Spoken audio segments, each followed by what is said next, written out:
We will not be held responsible for any hearing impairments or damage caused to you from excessive exposure to this sound.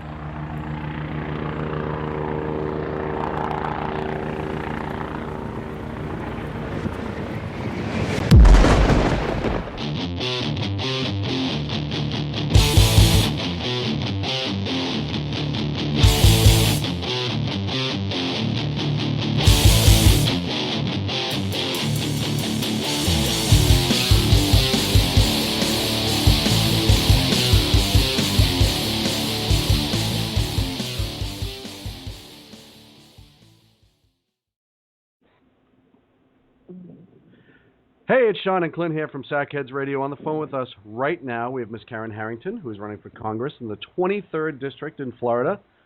How are you, Karen? Doing great. Thanks for having me on, guys. I really appreciate you taking the time to be with us. Sorry. So let's talk about your background, if that's okay with you. Tell us a little bit about yourself. Tell us what you're about. Well, my family and I, we have been small business owners here in South Florida since 1974. We've just celebrated 38 years in business. Congratulations. Thank you. We expanded from one restaurant to three. My younger sister, Michelle, and I, we run the family business. I've been here since I was 5 years old. I'm a mother of three, grandmother of two, very committed to the community. I always tell people the thing that separates me most from my other Republican primary is that I have a vested interest in the community. I've coached boys soccer and baseball for many years. We've donated back to the community through the Police Athletic League. We're just very involved with our community, making sure that our kids are raised in a good environment, a good community, and just proud to be a South Floridian. That's fantastic. One of the questions I wanted to ask you about your business, and based on some comments recently, when the government gave you your restaurant, did you expect it to be around 38 years later? No, honestly, Sean, if the government gave it to us, we would already be out of business. And trillions of dollars in debt. Yeah, exactly. So why did you decide to run for Congress?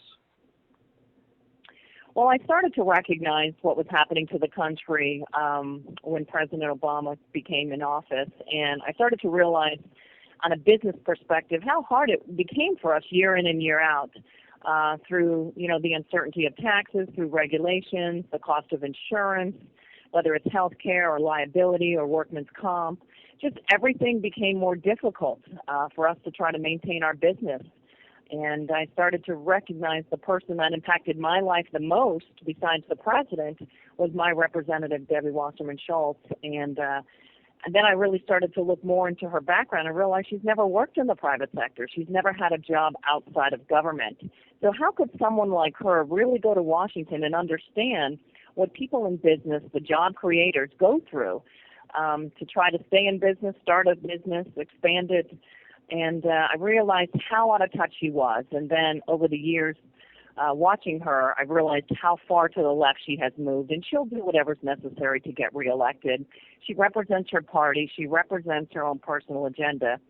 And she doesn't represent the will of the American people. So there's nothing worse than when you elect an official that doesn't hear who you are, the people, and the voice, and take that to Washington. And I realized that she needed to be replaced. And honestly, I have the experience in the community of being a small business owner, of being American that understands the toughness of what government imposes on us. And I would go there to fight to make sure that America could be successful. And we can do that by moving government out of the way. Well, and you kind of bring me to my next question is, what do you think the job of a congresswoman or congressman should be? Well, absolutely. You're supposed to go there and honor the will of the American people, and you're supposed to represent your district and what's best for the people in that district. And anybody with any common sense would see that growing government, adding to our debt, raising taxes, borrowing from China, buying oil from overseas countries that harbor terrorism is not the American way of life. So I think the people of this district want to be heard.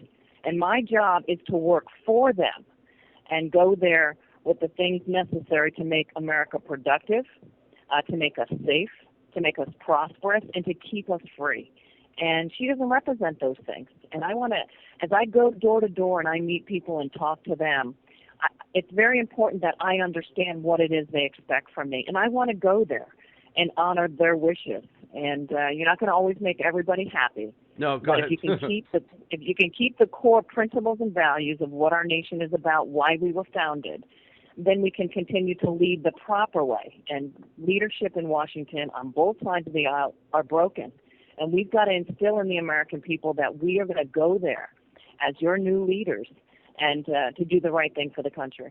And Karen, I'm glad, this is Clint, I'm glad you brought up principles and values, because it's something on this show that we talk a lot about, the need to elect principled leaders regardless of party affiliation. And one of the things we'd like to delve into a little bit about getting to know you is what personal characteristics or traits do you possess that will allow you to effectively fulfill the role of Congresswoman if elected? Well, I think the most important thing is you have someone that's been a part of the community a long time. I mean, I'm risking our family name, our reputation, by going to Washington and taking this risk. I mean, I could not possibly come back to this district and live my life and the people that are my customers, the over 100 people that we employ, and go there and do something that I wasn't saying that I stand for. So I think the biggest characteristic is just that. I have built over 40 years of my character in this community. These people know who I am and what our business has done, and I think that speaks volumes, not just because we've been successful in business, but we've been a part of the community. My 4 brothers and sisters still live here. My parents live here, my 3 children, my 2 grandchildren. We're not going anywhere. This is our home. And when you take that and personalize it as not somebody just moving into the district or running for office because they think it's a good thing to do, I care about my community. And that's why I've decided to step up and do something like this. And I think that's a characteristic that people are looking for, someone they can trust, because we absolutely do not trust our politicians. Absolutely, and you bring up a great point. And another thing that Sean and I talk about this show is the need to understand our roots as a nation. Sean and I are both very proud of America as a country, and so we'd like to know how do you view the Constitution, specifically the relationship between the Declaration of Independence and the Constitution? There's a push in this country, and it seems like the left has divorced the Declaration from the Constitution, and I'm curious as to how you view those two documents, the relationship between them. Those documents are the absolute heart and soul of our nation. We are such an exceptional nation because of those documents. We are the only country where our Constitution, our Bill of Rights, tell us what the rights are of the people.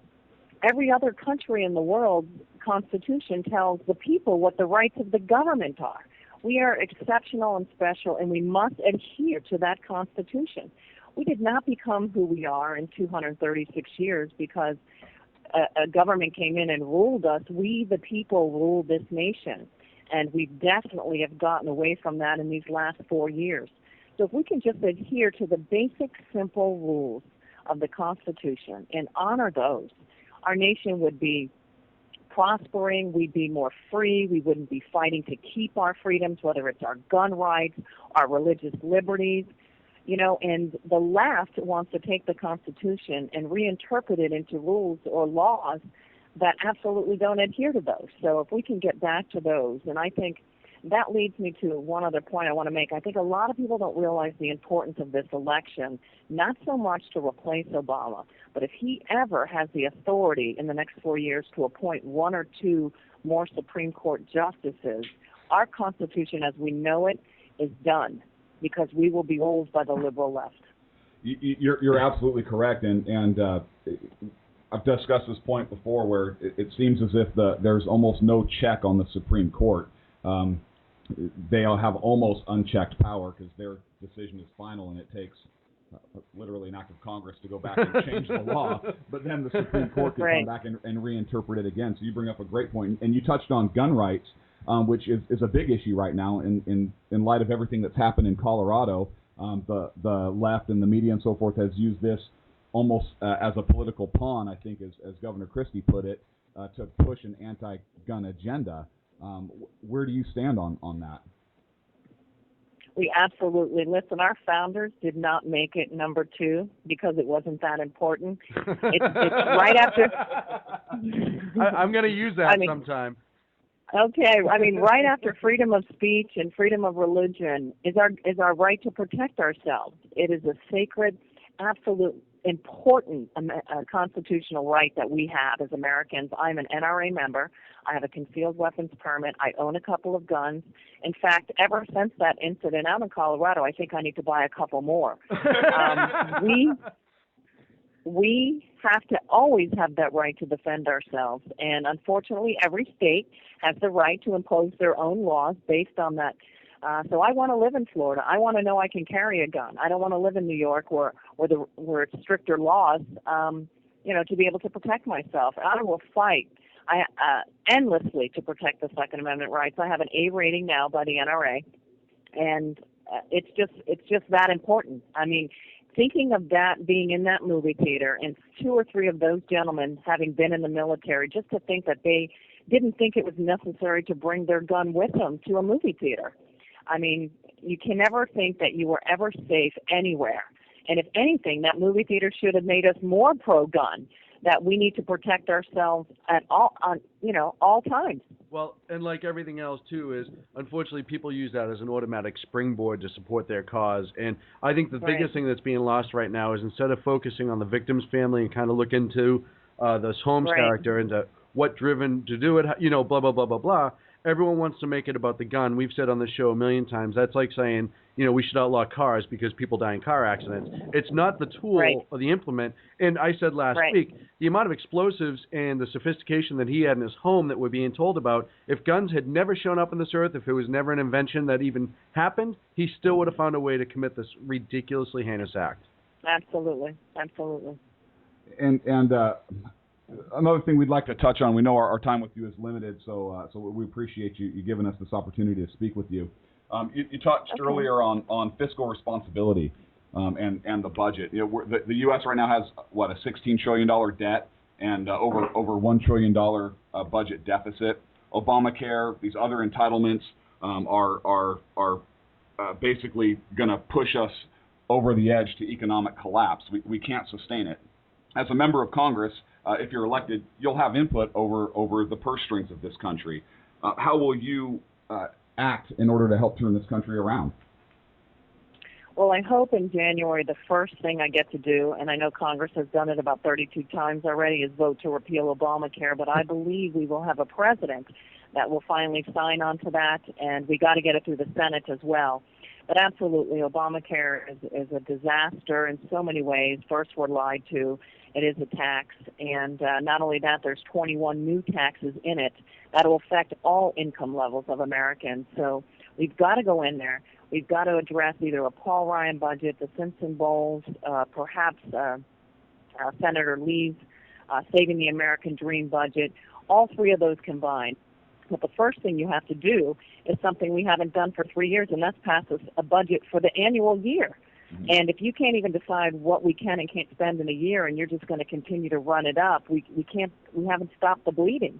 So come up with a yearly budget, which right now exceeds over $1 trillion beyond what we take in. So we've got to start right there. And then long-term debt, the driving force behind that is our Medicaid, our Social Security, and our Medicare. So we've got to rein in that kind of spending. And it's a very large task ahead of you. I'm not going to say there's a simple answer, but until you elect fiscal conservatives that understand we cannot continue to give away things to the American people that we don't have and become a nanny state and head down European socialism, we've got to grab a hold of that. And right now we have the Department of Agriculture advertising for food stamps. They're trying to give away more of our hard-earned tax dollars that we put into the government and just continue to give it away so they can get more people on government. So that's why when people say this is the most important election of our lifetime, it is in a fiscal sense, but it's also in a moral sense, because we will lose more people that will depend on government that will never look. A conservative will never be able to win past this election if we don't start to rein it in now. We'll continue to elect liberals like my opponent, Debbie Wasserman Schultz, willing to give away everything to anybody at all costs. It's almost like Cloward and Piven have a hand in this whole thing. Are there any federal departments that you would defund? For example, the IRS, because that would be awesome. But are there any federal departments that you would either reduce in size or defund in order to help control some of the spending? And an offshoot of that, I know it's a multi-part question, so I apologize in advance, but defense is kind of a sacred cow, particularly on the right. And new technologies and weapon systems have given us the ability to reach out around the globe from home and deliver greater firepower. Is it possible to still meet tactical and strategic goals while cutting defense spending and reducing our forces abroad? So kind of a two-part question. What departments, if any, would you reduce or defund? And also, how do you take the Defense Department into account with that? Well, there's so much waste in government. I'd have to say the first thing we start with is the EPA and almost scale them back to such a minuscule role in our lives, because we do need regulations that help keep our environment safe and protect consumers, but they're way out of control, so we've got to scale back the EPA. And another department I see is the Department of Energy. What energy? So you have to say, the ones we send overseas and give money to foreign countries, that energy? Yeah, I mean, the Department of Energy, and every year they ask for more money for Congress, and they always get more money. So we're giving more money to the Department of Energy, which really isn't going out and finding more energy for us. No, so, if anything, they're finding reasons not to use the energy we could have. Right. So that's another department. And, of course, Department of Education, we're failing our children miserably at the federal level. We've got to give that back to the states and let them know how to manage education for the children in their state. So those are the three key ones. There's a numerous amount of departments, but we can start right away by cutting 10% to all departments. When it comes to the military, I'm sure the military could find waste in cuts as well, but the enormous amount of cuts that this president is implementing is close to $1 trillion in cuts. We will suffer militarily, both here at home and abroad. These cuts are too severe, they're too quick, and we have to think about how to protect ourselves. But our biggest threat to our sovereignty and to our safety in this country is our debt. I believe it's the biggest concern we have to have. But with the military, I think the cuts are too severe. But is there waste in there? Absolutely. So we've got to go in and just do the really tough job of making tough decisions to make these cuts. Well, and I couldn't agree with you more. There has to be some way to find it. And we know, as well as everyone else, that government waste is out of control and has been for years. And every time it tries to get reined in, people find new reasons not to. What are you talking about, like the biofuel the military is experimenting with? Yeah, exactly. Great, right? What's it, $59 a gallon for jet fuel? Unbelievable. I could not even kind of run my house that way. So our final question, and I know you've been gracious enough to stay with us. Tell us why the people of the 23rd District, in closing, and we'll give you the final word on this, should vote for you. Well, thank you guys both so much, Clint and Sean, for having me. The people of the 23rd will be very well represented in Washington because they're going to be sending one of their own. They're going to be sending the girl next door that's lived the life they've lived in a community that she's been dedicated to, both through business and in her personal life. Someone who will honor the Constitution, who will serve the will of the American people, and recognizes what's happened in Washington and how broken it is. Someone who has never aspired to be in politics, but just truly feels that she's being called to serve. And I look at it as more than serving. I look as we are in the fight of our lives. And I'm that girl that's going to fight for the American people and what's right for this country. So they can always count on Karen Harrington to represent their values, their principles, and bring that to Washington. Karen, thank you very much. And how can the people find out more information about you? Well, the quickest way is firedebbie.com. I love that website, by the way. And that'll get you right to my website. You can see all my issues, find out more about me, and sign up for the newsletter, make a $5 contribution, whatever they can do to help us out. And you're also all over Twitter. We see that on a regular basis. Yes, thank you, guys. We really appreciate it. Karen Harrington, ladies and gentlemen, stick around. We'll be back in a second. Thank you, Karen.